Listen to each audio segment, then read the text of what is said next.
So a quadratic function like x squared, it's in this shape, it's a parabola.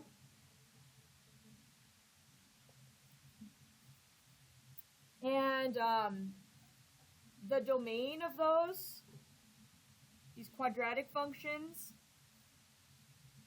it's going to have that domain and range stuff again. The domain of these quadratics is negative infinity to positive infinity. Because the graph as it keeps going up, like in this case this one's going up, it would keep getting wider and wider and wider. It would keep going out to the left and out to the right forever.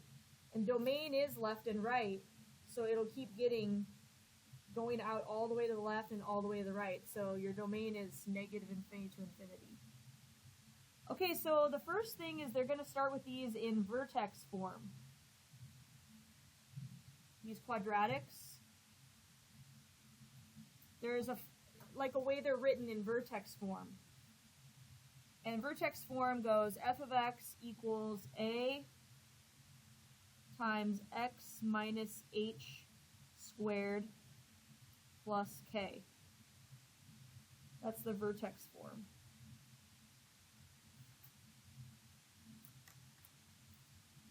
So in that formula, there's an h number and a k number. The h and the k, those numbers in that formula, those would be numbers. That gives you your vertex. That's the vertex. The vertex would be like on the graph, like the point at the bottom of the curve, the point in the middle, the vertex. And then you should be able to tell if the parabola opens up or down. If this a number, if a is positive, then your parabola opens up. Then the graph opens upward like this. But if a is negative, then your graph opens down. Like your parabola would go down like this.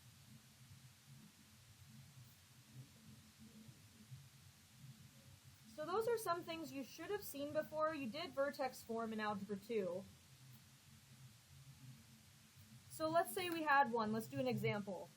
Okay, so we got our formula.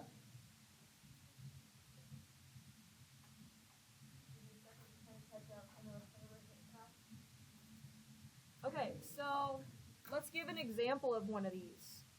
So like I said, this is your format. So let's say it says f of x equals 2 parentheses x plus 3 squared minus 1.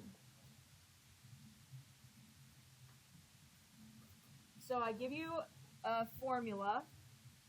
It's in the same format, written like that. It's in the vertex form. So what do you think the vertex is of this parabola?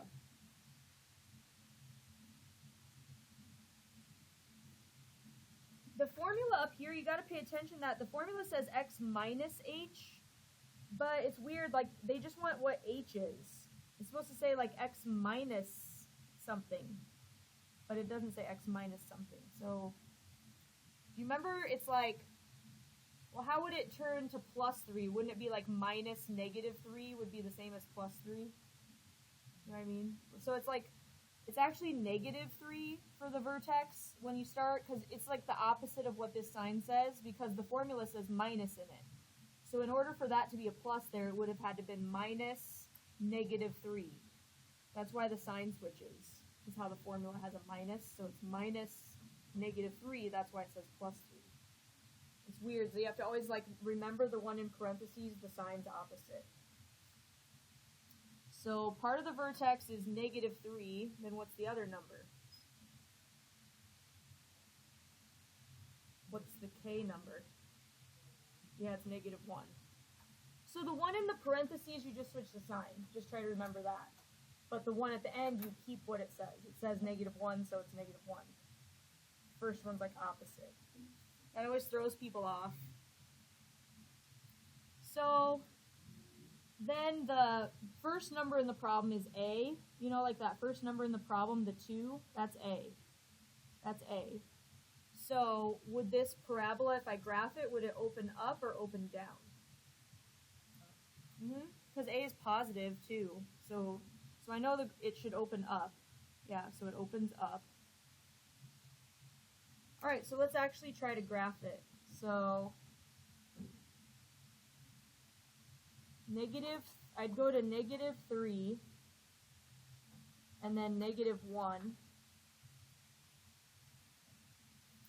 So you have to go to -3, -1, over this way. Okay, so now I know it's going to open up, and the A is a 2. So when you do these like on the computer, this 2 is kind of like a slope.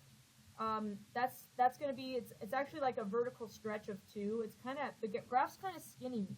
So from this vertex point you already graphed, go like up 2 over 1.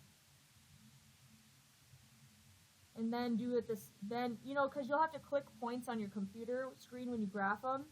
So then if you go up 2 and over 1, these graphs are symmetrical. So if you just go up 2 over 1 to the right, up 2 over 1 to the left, then there's your graph. Then you have it. Another thing they're going to ask you for today we haven't talked about yet is axis of symmetry. Okay, well that's actually really easy. Axis of symmetry, here I'll draw it on this picture, this graph we just made. The axis of symmetry would be like cutting that in half, like a line down the middle that cuts that in half. So they might have you tell, what is the axis of symmetry? Well, I just drew it on the picture for you. Where did I draw that red dotted line? Yeah, it's x equals -3. The axis of symmetry. So it happens to be the same, just so you kind of see that, it actually happens to be the same as the first number of the vertex. Because you're in that same location, you're over at -3 for the vertex. The axis of symmetry is the same as the first number of the vertex, just to kind of point that out. Okay, what else? Like we said, they ask for domain and range a lot. They do that on a lot of these questions. You've already seen it on the previous chapters. What if they ask you to tell the domain and the range? You just graphed it. What's the domain of this graph we just made?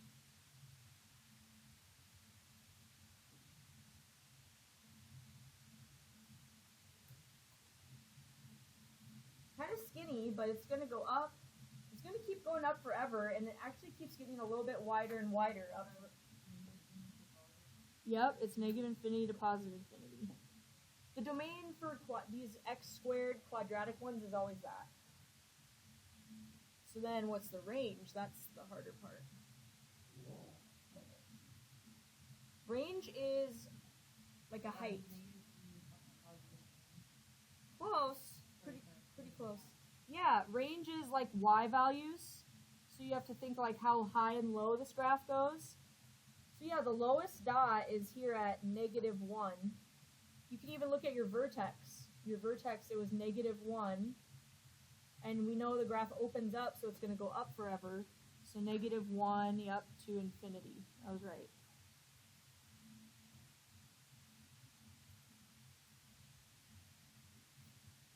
See, you guys got this. It's not too bad. Okay, then this was vertex form. There's another format quadratic equations can be in.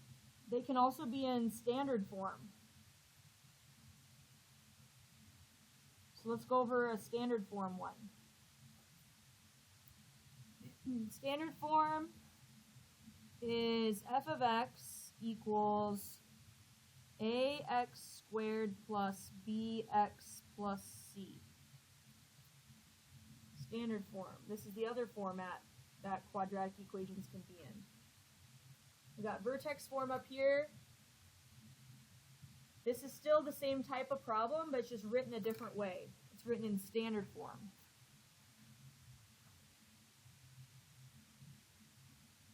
We've seen them this way too. So they want you to graph one of the ones that are in standard form, you go about it a little bit differently. So let's go over what you have to do. So let's say they told you to graph f of x equals negative x squared minus 2x plus 1, let's say. So I'll give you one that's in standard form. So we can't just look at it and do it as easily. Like vertex form's actually easier. You could just look at it and find the vertex.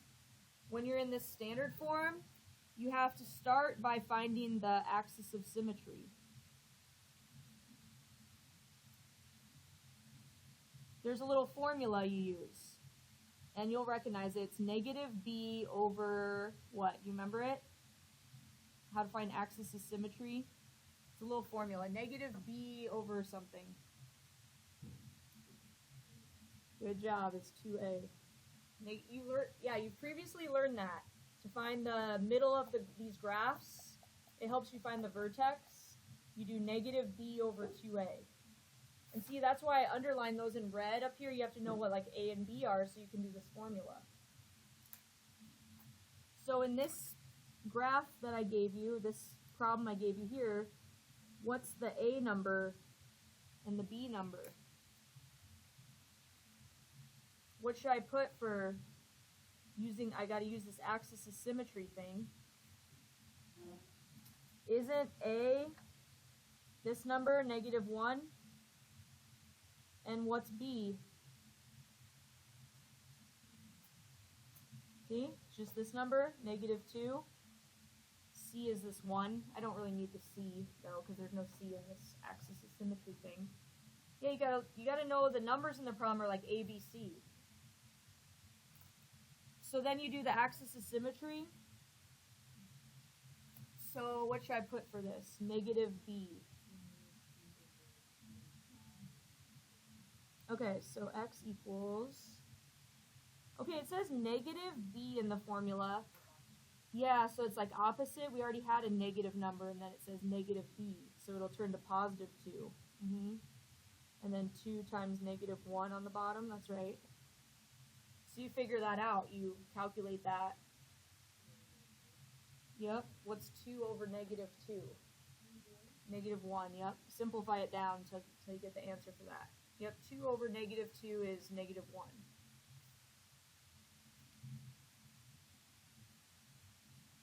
So we got negative 1. Negative 1 is part of the vertex. You know, that's the x. I need the y that goes with it if I need to find my vertex. So what should I do with this negative 1 number? How am I going to find the y that goes with it? Yeah, go up here to this problem where these x's are. Plug in negative 1 where those x's are. Do a little more calculating and you'll get the y part. So, because f of x is the same as like y equals. Yeah, we have to find the y. This is like a y. You know, f of x, that's like a y. Most of you know that. So you plug in, we're saying we're going to put negative 1 in for these x's. So there's lots of negatives. You're going to have to be careful when you use your calculator. Make sure you type it all in right. Because you have a negative at the front of the problem. Then we have to put in negative 1 and square it. I usually put parentheses. And then negative 2 times negative 1. Then plus, you have to make sure you type it all good. Otherwise, the negatives will mess you up.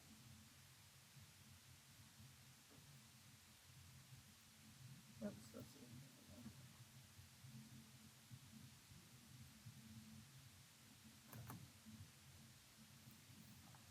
Alright, so get a calculator, type all this in, plug in this negative 1, and you'll have it. Do you know what it is? It's 2, that's right. So then if you had to graph this thing for your assignment, here, I'll just draw it really quick right here. I think I can squeeze it in. So we got negative 1 and 2, which would be right there. That's the vertex. So now, do you think, does this parabola, is it going to open and go up like a smile or down like a frown? How come? Yep, A is -1, so this graph will go down. So I can just go down 1 over 1. It's just -1, like a slope of -1. So you can just go down 1 and over 1 and make your curve just go down 1 over 1. So the curve should go like that, and it'll be the same on this side, down 1 over 1 this way. So you can do it pretty quickly once you get the vertex. You'll just click on the graph at the vertex, and then just go down 1 over 1, and it'll make the curve for you on your computer screen. So that won't be too bad. And then finally, again, they would probably ask about domain and range at the end of it. You know, these problems have been like multi-step. So the domain would be -infinity to infinity again. The range this time,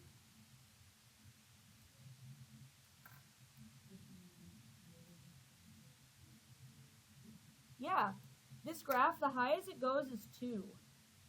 It's that y number of the vertex, that's how high it goes, up to 2, and it goes down forever. So -infinity to 2. That was right, good job. See, the range has to do with the y value over here, too, of the vertex. It helps. It just goes up to 2 for the maximum.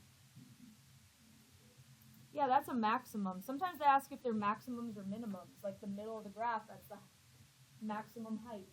Kind of like a hill. You're up at the top of that hill. That's a maximum. So is this kind of coming back to you? Do you remember that stuff?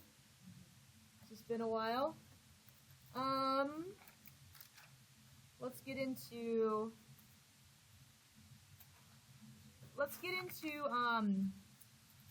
well, there's one that says on the assignment that's kind of like this. It says write an equation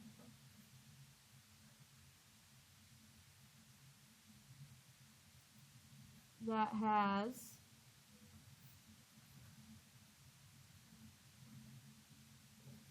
the same shape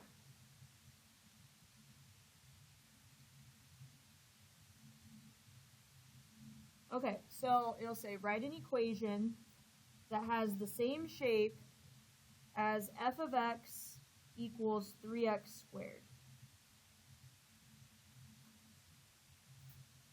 But there's something going to be different about it. But it has a vertex of, and then I'll just make up some numbers, a vertex of 4, -1, let's say.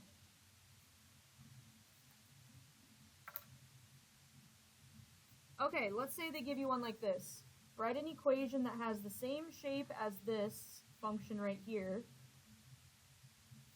but it has a vertex of 4, -1. Okay, so if you think about this vertex form thing, the vertex is this HK numbers. See that? Like, we were just talking about the vertex form. When they give you like the vertex of the problem, it's easy to use this vertex form. That's why they named it vertex form, so you're like, oh, vertex, I can use vertex form. So this is the vertex, so this is like H and K in the vertex form problem.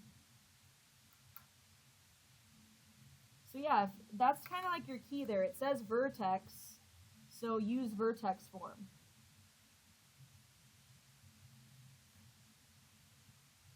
That's kind of the key right there. So the vertex form went f of x equals a parentheses x minus h squared plus k.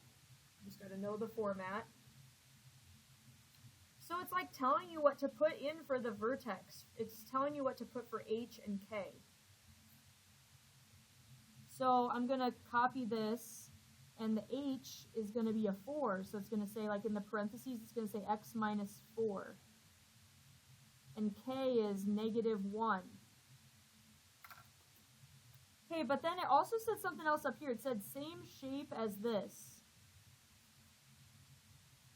So guess what you're going to use for a? same shape as this one. What do you think you're going to put for A? The 3. That's why they gave you that. It means like it curves the same way, like it's like the same like wideness or thin, or like how skinny it is or how wide it is should be the same as this one. So yeah, it's going to have still have the 3 in the front. When it says the same shape, it's still going to have this 3 in the front. It's like the same slope. Oops, that kind of smeared, but yeah, you get it.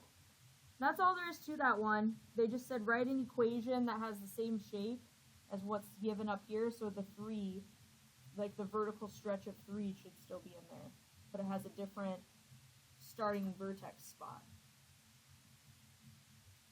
And then finally, this was quadratics. These are the parabolas called quadratics. So what about polynomials? What's a polynomial? So actually x squared is a type of polynomial. So polynomials, x squared is a polynomial. A quadratic is a special type of polynomial that we talk about a lot. So x squared is a polynomial. So is x to the 3rd power, and so is x to the 4th power stuff. You know, so we've been talking about these x squared graphs. Those are quadratics. A quadratic is a type of polynomial.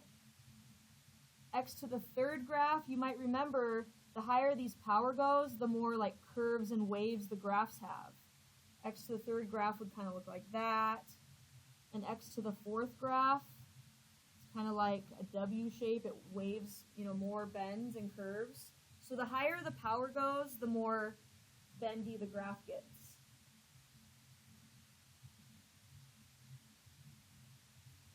So yeah, these are like examples of polynomial graphs. So the quadratic is included in there.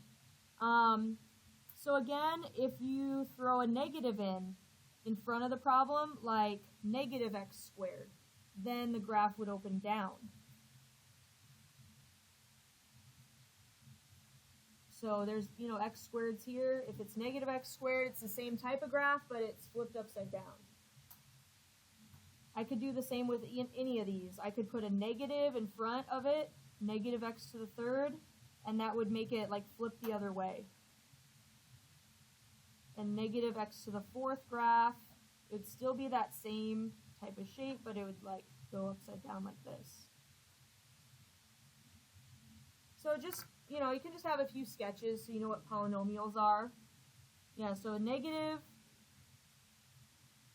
you can kind of tell then like the arrows are going down. When it's negative, the arrow goes down. Same thing with negative x to the 3rd. On these, the odd ones, yeah, like one arrow is always up and one arrow is always down. So if it's negative, it's like the last arrow goes down. If it's negative here, yeah, then the last arrow goes down. Because like on the odd ones, one side's always up and one side's down. So it's like which arrow's up, which arrow's down. When it's negative, the last arrow has to go down. Okay, so they'll start asking you some questions about polynomials. Let's do one that's, you know, we're not going to make it like super complicated, but they'll have you kind of review how to solve these. So let's do one that's like, again, I'm not going to make it like super complicated, but let's try one that goes x to the 4th power minus 16x squared.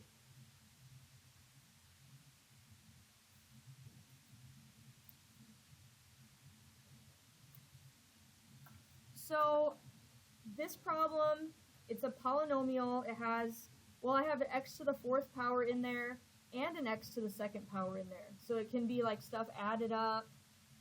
But they'll ask you like, what's the degree of this problem? The degree is the highest power you see. So the degree of this one is the highest power we have in there. The degree of this one's 4.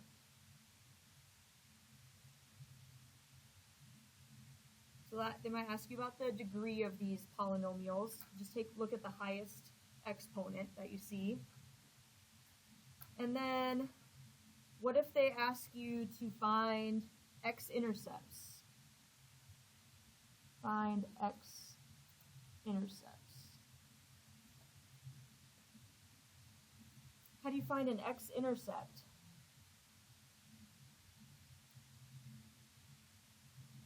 To find the x-intercept, you make y equals 0. And then you try to solve the problem. Well, where's there a y in this problem? Did you know the f of x is the same as the y? F of x is y. Yeah, so if it tells you on an assignment to find an x-intercept, you make the y a 0. F of x is y. That is y. That's the y. So you make that 0, and they want you to solve this. Well, how do you solve something like that? You need to remember how to factor it. So yeah, there's a lot. They threw a lot at you. Factor out the, like if I see two items in a problem, I'm thinking, do they have anything in common? Factor out what they have in common, the greatest common factor. What do these have in common?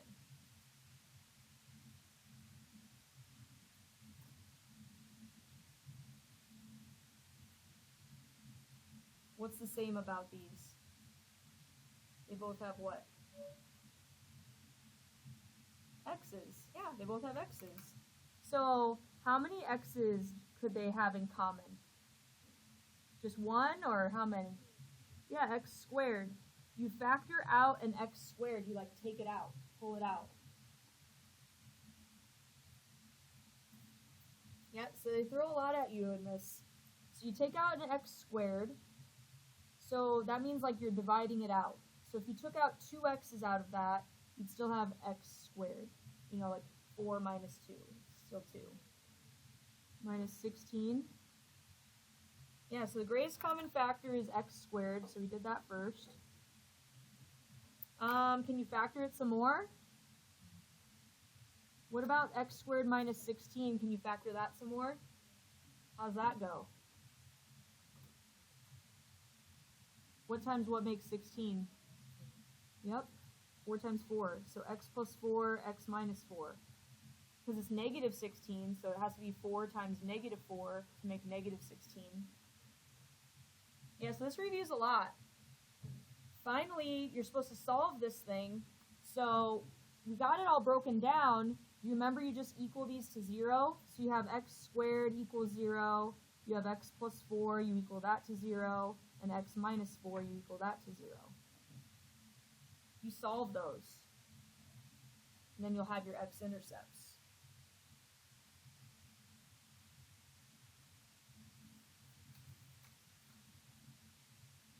So this is x squared, so you could take the square root. What's the square root of 0? Yep, that one's 0. Square root to get rid of the squared. This one you subtract 4, so this one's x equals negative 4. And x equals positive 4. Okay, so those are your answers. Those are your...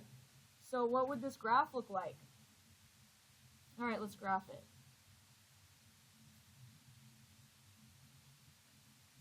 One, two, three, 4. Okay, so those are called x-intercepts. So when you graph it, that's where your graph will hit the x line, you know, the x-axis. We got 0, and we got negative 4, and positive 4. Okay, so I think the graph looks like this. Okay, it's x to the 4th. So that's why I sketched a few up here. It should kind of look like this graph then, when I'm done, you know? It should look like something like this. So it's going to have to look like this kind of W shape, and it has to hit these dots, so I think it's going to kind of go, I mean, I don't have to be perfect. I think it's going to kind of go like this.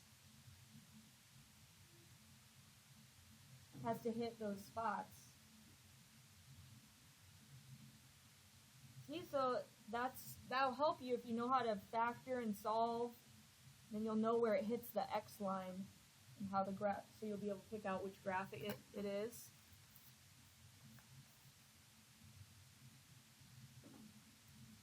And I don't have a lot of these on the assignment. I might have put 1 or 2, just to start getting you used to that again, factoring and stuff. Yeah, because that's a lot. I know it's a lot to remember, all the factoring and. The majority of it, I think the majority of the lesson has like the vertex form and this, like the first part. Yeah, it just starts getting into this. Starts getting you to think about these graphs.